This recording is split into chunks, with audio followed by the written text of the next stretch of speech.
आचार्य चरक जी कहते हैं कि वर्षा शीतो चितांगा नाम सह शैवार्क रश्मिभिः तप्ता नामा चितम पित्तम प्रायः शरद कुप्यति। अर्थात वर्षा ऋतु में वर्षा के कारण वातावरण में जो धूल के कण हैं वो ज़मीन पे आ जाते हैं, जिसकी वजह से वातावरण बिल्कुल साफ़ हो जाता है। इस समय सूर्य की तेज किरणें सीधे हमारे शरीर पर पड़ती हैं और उन तेज किरणों की ऊष्मा की वजह से हमारे शरीर में पित्त प्रकोपित हो जाता है। सामान्य भाषा में कह सकते हैं कि शरद ऋतु में पित्त दोष प्रकोपित हो जाते हैं, जिनकी वजह से पित्तज व्याधि, पित्तज रोग होने की संभावना बढ़ जाती है। हमारे वैदिक भारतीय संस्कृति में बहुत सारे पर्व, त्यौहार, उत्सव मनाए जाते हैं। कहीं ना कहीं उन सभी जो उत्सव हमारे देश में मनाए जाते हैं उनका संबंध हमारे शारीरिक स्वास्थ्य से होता है, हमारे शरीर, मन, आत्मा के रोगों की चिकित्सा से संबंधित होता है। त्योहारों और उत्सवों की इसी कड़ी में एक उत्सव आता है, शरद पूर्णिमा उत्सव। इसका संबंध भी आध्यात्मिक होते हुए भी हमारे शारीरिक, मानसिक और आत्मिक रोगों की चिकित्सा से संबंधित है। इस उत्सव में क्या होता है कि औषधियों से युक्त एक विशेष प्रकार की खीर खिलाई जाती है, जिसमें प्रतिशाय, कास, श्वास, हिक्का यानी जुकाम, खांसी, दमा और हिचकी के रोग का इलाज किया जाता है। इसलिए इस शरद पूर्णिमा उत्सव को हम शरद पूर्णिमा खीर चिकित्सा शिविर भी कहते हैं। यदि हम श्वास रोग की चिकित्सा व्यवस्था पत्र के बारे में बात करें तो सबसे पहला बिंदु इसमें आता है निदान परिवर्जन। यानी निदान परिवर्जन का मतलब है कि जो हमारा खान पान और रहन सहन है, जिसकी वजह से कफ और वात प्रकोपित होकर के श्वास रोग बनाते हैं, श्वास रोग पैदा करते हैं, उत्पन्न करते हैं, उन जो कारणों को, उन रहन सहन और खान पान की चीज़ों से परहेज करना पड़ेगा, उनको त्यागना पड़ेगा।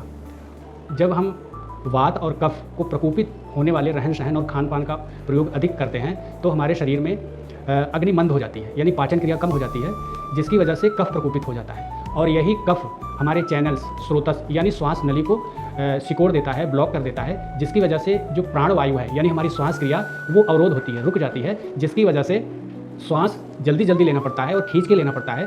और श्वास खींच के लेना या जल्दी जल्दी लेने की जो बीमारी है, जो कष्ट है, उसी को हम श्वास रोग कहते हैं। चंद्रमा के प्रभाव की बात करें तो शरद पूर्णिमा के दिन चंद्रमा पृथ्वी के सबसे समीप होता है, जिसकी वजह से वो अपने शीत गुण के कारण और अपनी कलाओं के द्वारा औषधियों में संस्कार उत्पन्न करता है, जिससे उनका जो औषधि गुण है वो बढ़ जाता है, वो और भी प्रभावी हो जाता है। इसके साथ साथ वो शरीर में बढ़े हुए पित्त को शांत करता है। शरद ऋतु में जो पित्त बढ़ जाता है उसको भी शांत करता है।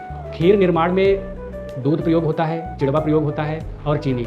यदि औषधि गुणों के बारे में कहा जाए तो इन तीनों की जो तासीर है वो ठंडी होती है, शीत होती है, जिसकी वजह से शरद ऋतु में जो पित्त प्रकोपित होता है या होने वाला होता है उसको भी ये शांत करता है। खीर बनाते समय या खिलाते समय मिट्टी के बर्तन प्रयोग होते हैं और लकड़ी की कड़छी प्रयोग होती है, और खिलाने के लिए जो पत्ते के दोने प्रयुक्त होते हैं उनकी वजह से कोई केमिकल रिएक्शन नहीं होता है, जिससे जो औषधि गुण का जो प्राकृतिक गुण है, औषधियों का प्राकृतिक गुण है वो बरकरार रहता है, उसमें कोई अनवांटेड रिएक्शन नहीं होते, जिससे उनका जो औषधि जो प्राकृतिक औषधीय गुण वो बरकरार रहता है। और खीर खिलाने से पहले, औषधि युक्त खीर खिलाने से पहले मंत्र का उच्चारण करते हैं, जो कि कुछ विशेष प्रकार के मंत्र होते हैं। इन मंत्रों का जो प्रभाव है वो हमारे शरीर में जो मानसिक दोष हैं, रज और तम, उनको ये सम करते हैं, उनको भी बैलेंस करते हैं, क्योंकि श्वास रोग में जो ये मानस दोष हैं, रज और तम, ये भी कारण बनते हैं। इनको भी वो मंत्र उनको बैलेंस करते हैं, उनको सम करते हैं। अब यदि घरेलू नुस्खे की बात की जाए तो इसमें कुछ जो है आपकी होम रेमेडी जो श्वास रोग हैं उसको ठीक करने में, या श्वास रोग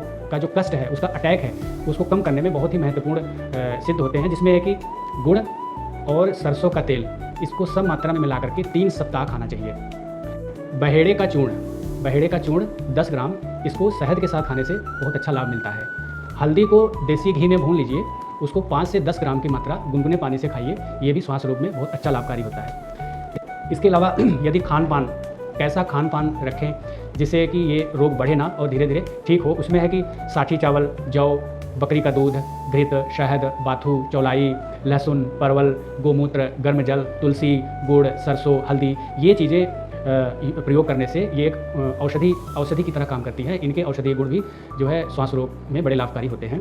और क्या नहीं खाना चाहिए, जिसमें है भैंस का दूध, भैंस का घी, तिल, उड़द, चावल, केला, सरसों और मेथी का साग, खट्टा तला भोजन, भिंडी, अरवी, आलू, और ओस में ना रहें, यानी बाहर ओस में ना चलें या सोएं, वर्षा और ठंड से बचाव रखें। ये अगर नियमित रूप से, नियम से रोगी ये करता रहे, इसका अनुसरण करता रहे, इसका पालन करता रहे, तो वो धीरे धीरे श्वास रोग से मुक्त हो सकता है। और श्री आशुतोष महाराज आयुर्वेदिक चिकित्सा केंद्र में जो दवाइयाँ बनती हैं या जो पंचकर्मा का जो इलाज होता है उसमें क्वालिटी का पूरा ध्यान रखा जाता है, गुणवत्ता का पूरा ध्यान रखा जाता है। इसलिए सभी श्री आशुतोष महाराज आयुर्वेदिक चिकित्सालय में और इस खेर चिकित्सा शरद ऋतु खेर चिकित्सा शिविर में आप सभी का स्वागत है।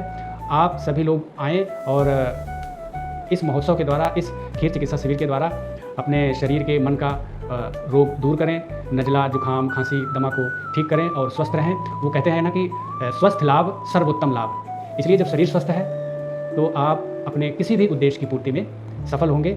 इसी के साथ अपनी वाणी को विराम देंगे। जय धन्वंतरी, जय आयुर्वेद।